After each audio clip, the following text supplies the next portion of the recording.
Hi everyone, Jim here. Welcome to my channel. Well, I don't know about you, but I've just been kind of taking it easy this weekend. Today's Sunday, as I'm speaking to you, and I've just been kind of chilling this weekend. I've been reading a lot since March rolled around. A lot of kind of crime mystery fiction, and I'm going to share that with you in a little bit. And I've kind of, as I might have said in other videos, and you might recall me saying, but I've kind of stepped back from a lot of like booktube events, and I've got a couple of lives that I have scheduled that I've committed to, but I kind of wanted to step back from booktube stuff and just kind of do my own thing and just enjoy reading. So I've been really tearing through some books lately, but today and yesterday I've just been kind of watching a lot of YouTube, a lot of booktube stuff, kind of catching up on current videos, and kind of going back on a lot of my favorite booktubers' channels and watching like videos of theirs that they did like ages ago. And I kind of suggest, I mean, if you have a favorite booktuber out there and and you enjoy their stuff, go on their actual page and go back to some of their earlier videos that they put up, and you might be pleasantly surprised. I mean, if you haven't been with them since the beginning, they have some great stuff on there. I'm not going to go into who I've been watching, but I have fairly regular booktubers that I watch, and it's just fun to go back, and watch their earlier videos, and it kind of helps them out too, because it gives them views, and you might be pleasantly surprised. But like I said, I've just been kind of taking it easy, reading what I want to read. It's not that I was heavy into booktube events and stuff like that. I mean, Sherlock Holmes in February, I got a little tired of Sherlock Holmes there towards the end. But the last year, I was doing booktube events pretty much every month. Maybe skipping a couple months, but it just got to be, that it was a tail wagging the dog. It was me, reading things that I had to read instead of things that I wanted to read. So I've decided I'm just going to not do these booktube events anymore unless it's one I really want to do and that I really care about. I have so many books that I want to get through and I wasn't getting to. I have whole series. I've got Shel Scott books. I almost have every Shel Scott book by Richard S. Prather just there in front of me right now, and I want to get through those. I've got a bunch of Mike Shane books that I want to get through. I've got all kinds of stuff that I just want to read, and if I'm constantly doing booktube events, it's not that I'm the quickest reader. I can read quick when I want to. When I sit down and I decide I want to read something, I can get through it fairly quickly, but it's not like I tear through these things, where I can do a booktube event book and then do something I want to do. So I'm going to show you the books that I've been reading this month. It is March Mystery Madness month, which is kind of coincidental because I'm going to be reading mystery and crime anyway, so it just kind of just happened to work out that way. But the first one I read coming out of Holmes is Where the Heart Is was Jeremiah Healy, The Only Good Lawyer. This features Boston PI John Francis Cuddy, and there's quite a few in the series. I didn't really Google any of this beforehand. I didn't make notes. I'm just kind of going off the cuff right now. But there's quite a few books out there in this series, and I really do enjoy these books. I mean, he's a Boston PI, and you might know that Spencer by Robert B. Parker is also a Boston PI, and I think in some of them even mentions Spencer, if I'm remembering correctly. But that's a really good book. So you get your money's worth with this story. There's a good story, good characters. John Francis Cuddy's a very likable PI character, and it's very satisfying. A good resolution. I won't get into any of the synopsis with these books. I just kind of want to just show you what I've been reading, and you decide whether there'd be ones that you would be interested in reading. And after, I keep mentioning this, but I did that reading swap with Grammaticus books, where I recommended to him 8 Million Ways to Die. He recommended to me Ringworld. But I decided to reread Lawrence Block's 8 Million Ways to Die. That was my third reread of this. And, there's parts of it, I love Lawrence Block. He's a great writer. And there's parts of this that I really love. I was a little disappointed in the ending. It's my third reread through.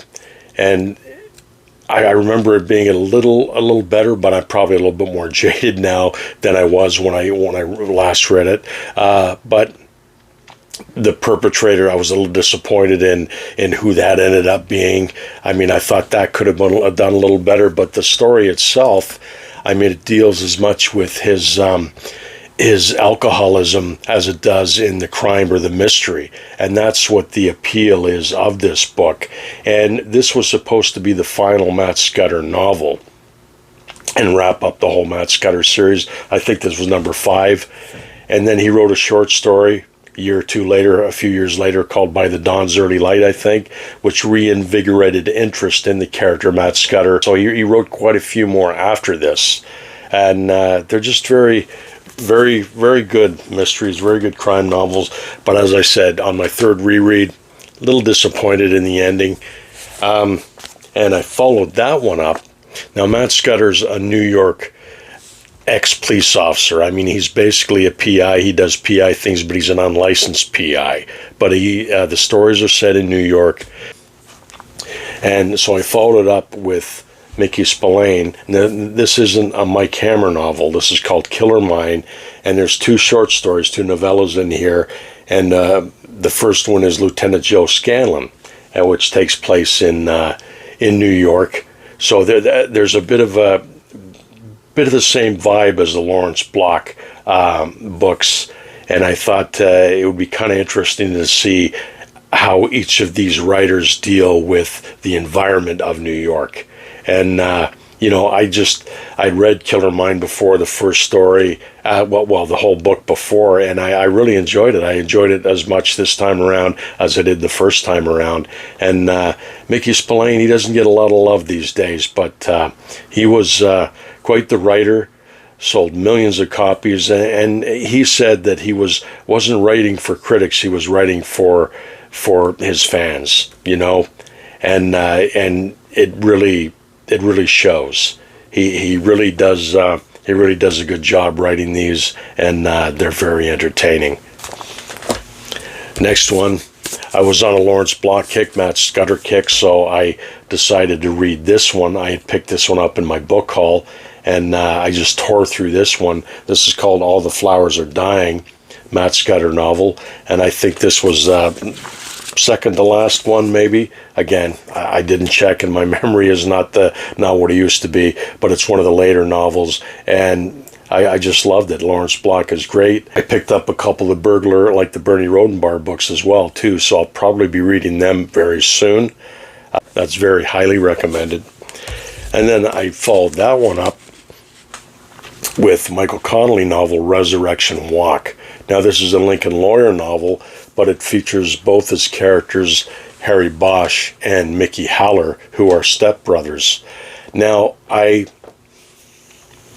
read the Bosch novels religiously for a long time, and I kind of I fell off when he started the Ballard and Bosch novels. I have maybe read 1 or 2 of them, and then I fell off. I didn't read them. So I saw this one, and I picked it up. So it's kind of starting. There's a little bit that's happened to Harry Bosch in the other novels that I didn't read, and he's dealing with a cancer diagnosis, and he's taking chemo treatment at UCLA. So this is stuff that he's dealing with while they're trying to get a woman out of jail who they believe is innocent. She's been in jail for 5 years for the murder of her ex-husband. So as always, these are just very, very enjoyable books. Very very satisfying. I mean, it's a police procedural and then a courtroom drama, kind of all mixed up in one. And Michael Connelly never disappoints, really. So that's just out on the shelf. So I just picked that one up, and I tore through that, and it was very, very enjoyable. Worth checking out if you haven't read Michael Connelly before. But it might be a good idea if you do read Michael Connelly to start at the beginning, because the character does make a progression, and his life changes throughout the books. So yeah, you might want to start at Black Ice or Black Echo, Black Ice, I think, and work your way up. But there's over 20 novels, so that might take a while. But yeah, I did enjoy that one. Now the one I'm currently reading, I guess you could call this like a crime sextet. This is the 6th book, and I'm reading Robert Cray, The Last Detective. This is an Elvis Cole novel, and he's a PI in Los Angeles. And funnily enough, he does reference, not in this particular book, but in some of the earlier books, he does reference Harry Bosch and the Michael Connelly novels. They're basically neighbors in the same kind of neighborhood, and they can kind of see each other's homes over the valley, which is kind of cool, and it just lends a little bit of verisimilitude to these books, which I like that's a shared universe, and these are really enjoyable. I mean, Robert Cray, I mean, they started out kind of light, the initial series, the Elvis Cole books, and they get much darker as the series progress, and they're very addictive. So yeah, this is highly recommended. And I'm not very far in on this one, but I know I'm going to enjoy it. I enjoy them every time I read them. And just a great title, The Last Detective. And again, I won't get into the synopsis of it, but his girlfriend's boy gets kidnapped because of something that happened to Elvis Cole in his younger years. So I've yet to see how that turns out, but yeah, I'm enjoying it a lot. And I just that's all I wanted to do. I just wanted to have a chat with everyone, tell you what I'm reading, give you an update, and what's been going on with me. And it's Sunday, and it's beautiful out, and I hope you're all enjoying yourself and enjoying your weekend, and I will talk to you very soon. I'm not too sure what I'll put up next. I'll just kind of play it by ear, but I'll get something up soon. So you guys take care, and I'll talk to you soon. Keep reading.